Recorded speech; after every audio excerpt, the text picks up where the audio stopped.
For most of agricultural history, crops were a highly variable mix of tall, short, strong, and weak plants. But today, commercial fields operate like a synchronized biological engine, where every single plant grows at the exact same rate. Modern crop populations exhibit a degree of statistical consistency previously unreachable in open-pollinated farming. Millions of individual plants achieve near-perfect uniformity in height and maturity, while simultaneously delivering yield increases of up to 40%. To understand how this works, we need to decode the biological theory driving this growth, known as heterosis. Then we can map out the precise 7-stage manufacturing workflow used to produce these seeds at a global scale. This manufacturing process serves as the technical blueprint for the modern agricultural supply chain and the stabilization of global food security. The entire system relies on a genetic principle called heterosis, commonly known as hybrid vigor. When you take two pure, genetically distinct parent plants and cross-pollinate them, their offspring predictably outperform both original parents. The most established explanation for why this offspring performs better is a genetic mechanism called dominance masking. This slide breaks down the molecular mechanisms of heterosis. If we look at the top section on dominance masking, we see a genetic equation. If parent A has a recessive trait for a dwarf plant, marked as lowercase d/d, and parent B has a dominant trait for a tall plant, marked as uppercase d/d, the resulting F1 offspring receives one allele from each. The favorable dominant trait overrides the negative recessive one, creating a tall hybrid marked uppercase D, lowercase d. This data chart isolates the effects of heterosis in a corn hybrid compared to its parents. The resulting F1 generation sees a 25% increase in grain yield and a 15% increase in root vigor. Yield is the primary driver, but the trait that makes these plants viable at an industrial scale is shown right here, 98% uniformity. Because every seed in the batch has the exact same heterozygous genetic code, the entire crop population behaves identically. Heterosis is a predictable biological engine. By strictly controlling the genetics of the parents, breeders can lock in these energetic gains for the offspring. Translating that genetic theory into commercial seed requires a 7-step manufacturing pipeline. Step 1 is establishing the foundation. Breeders spend 7 to 10 years repeatedly self-pollinating plants to create pure, highly inbred parent lines that have reached genetic uniformity. Step 2 is the pollen control strategy. Producers select one inbred line to act strictly as the male pollen donor and a different inbred line to act as the female seed producer.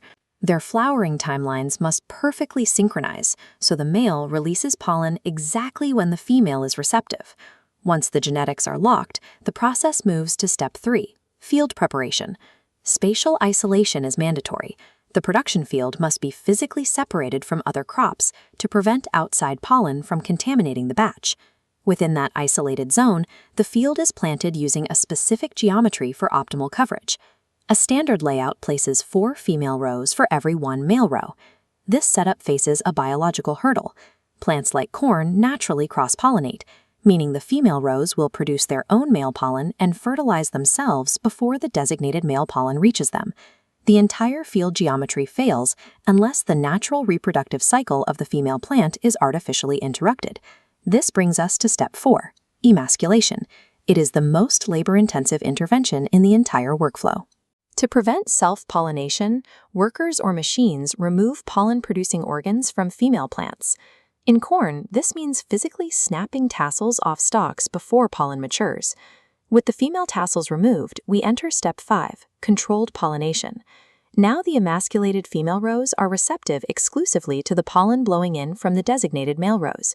Because the female plant's ability to self-fertilize has been eliminated, every seed that develops on those female rows is a true hybrid cross.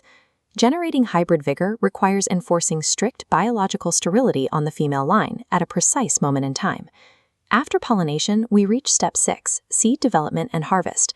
The crop is monitored until the seeds reach a moisture content of 13 to 15%, the threshold required for stable storage.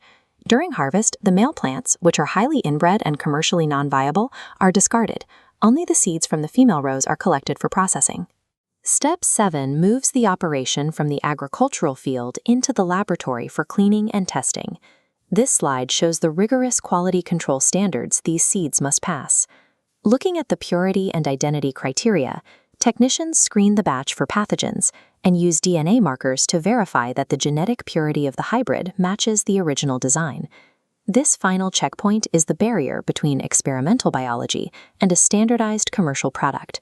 At the end of this 7-step workflow, producers have a bagged, DNA-verified F1 hybrid seed ready for the commercial market.